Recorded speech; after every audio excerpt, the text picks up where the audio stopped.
This is Cynthia Sue Larson with RealityShifters.com, and today I'm talking with you about the idea of reframing subconscious narrative.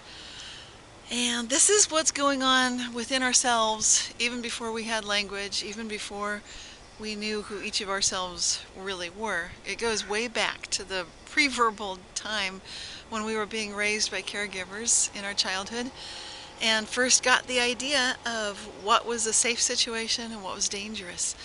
And the kind of information that humans are hardwired to receive is demonstrated by books such as Paul Ekman's excellent Emotions Revealed, which is a scientific mapping of the basic types of groups of continents of emotions, if you will, including things like surprise and fear and joy and sadness and disgust.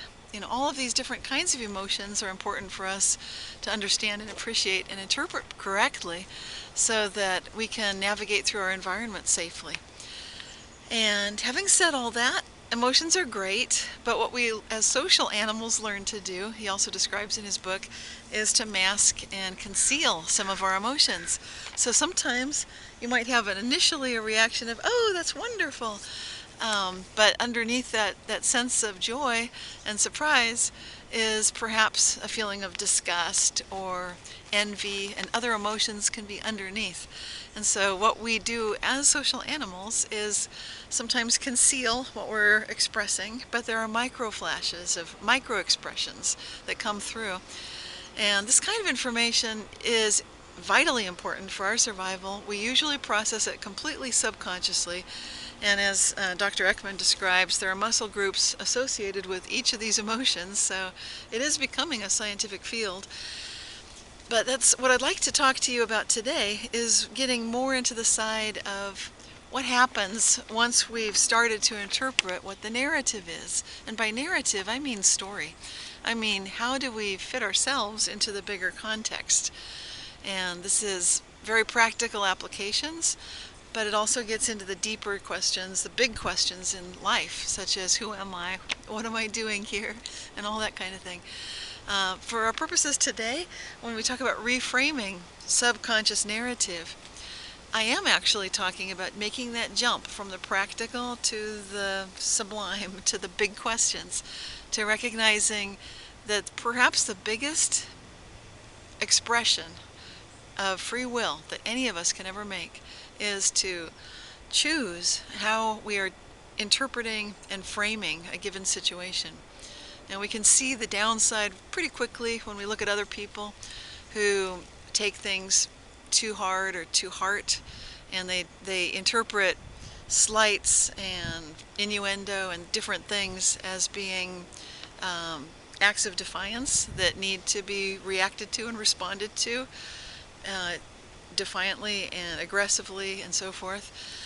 And I'm not going to get into all of that right now, but what I'd like to present to you is the possibility that in any situation there can be a way to step back a little bit further than you've done before and to reframe everything in terms of a way that you might learn something. You might be able to be more of the true character of the archetype of the individual that you'd like to be. You can be the hero in your life story. You can have a character-defining moment, such as what Steven Spielberg recently described in his commencement speech at Harvard in 2016. He actually was talking about the way that we each have these moments in our life when we can choose to listen to that quiet, usually it's a quiet voice of intuition, of the possibilities of what if, or we could listen to the harsher, usually louder voice that's telling us what we should be doing. This would be an internalization of parents, spouse, family, friends, colleagues. And what happens is when we listen to that quiet voice, we sometimes have the opportunity to rise above anything that we could have ever imagined for ourselves. And some examples of what happens when we reframe these kinds of narratives we can witness, I believe, in the placebo effect. I've described that in my book, Quantum Jumps, but there's a lot of research that's coming out all the time.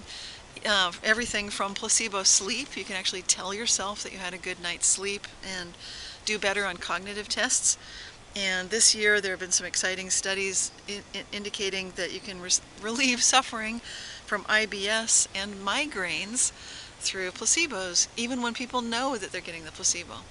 And so that's another fantastic example of reframing. It also might go a long way to explain why the placebo effect has been increasing in recent years in America as these medical studies have been longer and people get more time to recognize in the full disclosure that placebos can be effective.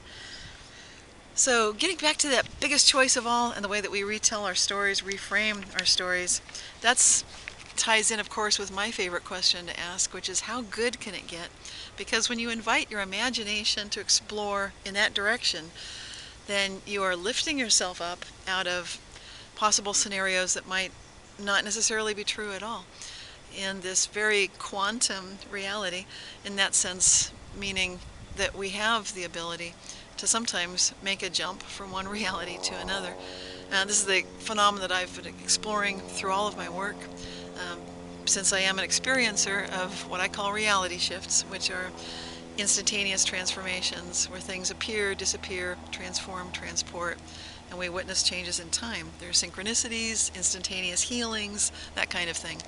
So when I look for an explanation, then I get into an exploration of consciousness and who we are and how we reframe that question of who we are and get a little bit bigger with it always makes a difference. So until next time, this is Cynthia Sue Larson with Reality Shifters, reminding you to keep asking, how good can it get? Thanks.